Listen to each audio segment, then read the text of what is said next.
Sadiq Khan is a loser. Because when you have a city which is losing, which London is losing in all metrics across its competitive cities around the world, and Andrew Tate reacts to Sadiq Khan's comments on London's decline. It's a leadership failure. You're not going to believe what Andrew Tate just said about Sadiq Khan. While Londoners wrestle with rising crime, surging rents, and a growing feeling that the city they once knew is slipping away, one of the internet's most polarizing figures has stepped in with a message that's already going viral. Andrew Tate, the former kickboxer turned social media firebrand, just dropped a scathing response to Sadiq Khan's latest statement about London's problems. And let's just say, he didn't hold back. This all started earlier this week, when Sadiq Khan, the mayor of London, addressed mounting criticism over the city's spiraling challenges. In a televised interview, Khan said, quote, "London is facing unprecedented pressure. From the housing crisis to youth violence, these are issues we're tackling head-on. But they require long-term solutions, not quick-fix slogans." He then blamed years of underinvestment, and as expected pointed a finger at Westminster, saying central government budget cuts had left the capital under-resourced and overstretched. But for many critics, that excuse doesn't cut it anymore. Because while Khan insists things are improving, Londoners are asking improving where exactly. Crime statistics show knife crime is still a serious threat. Affordable housing feels like a myth. And public trust in leadership, crumbling. Enter Andrew Tate. In a blunt X, formerly Twitter video that's already racked up millions of views, Tate responded directly to Khan's remarks. "You've had years," he says, "and London has never looked worse. You can blame whoever you want, but at the end of the day, leadership means results. And yours? Embarrassing." He went on to say, "London doesn't need more political excuses. It needs strength, discipline, order. People are scared to walk outside at night. That's on you."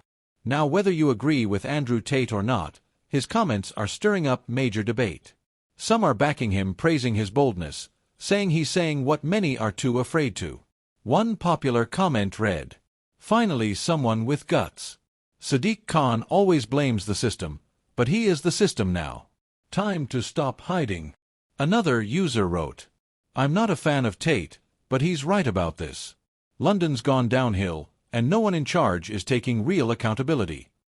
But others are calling it cheap shots, accusing Tate of using a complex social issue to score clout.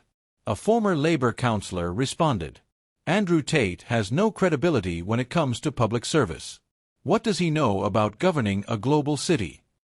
Still, whether you support Tate's style or not, the issues he's pointing at are real and they're affecting millions. Let's take a quick look at the numbers. Knife crime in London remains stubbornly high, despite multiple initiatives aimed at reducing youth violence.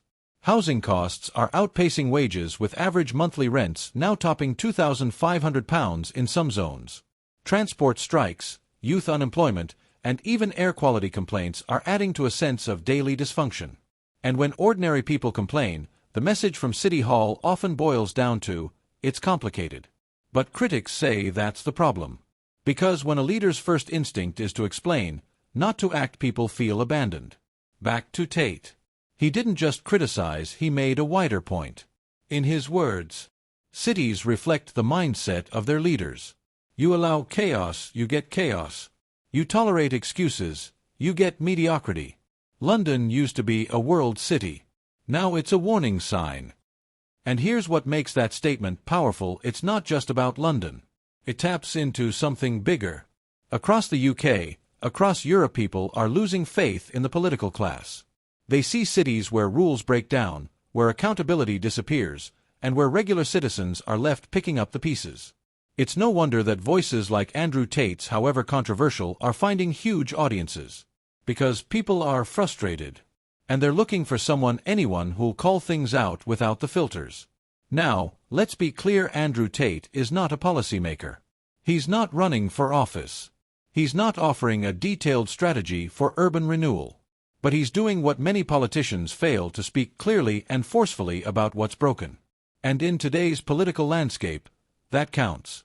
The real question now is this: will leaders like Sadiq Khan take the criticism seriously? Or will they dismiss it yet again as noise from online personalities? Because here's the bottom line. When everyday people feel safer in a podcast clip than in their own streets. When outsiders are the ones reflecting their lived reality.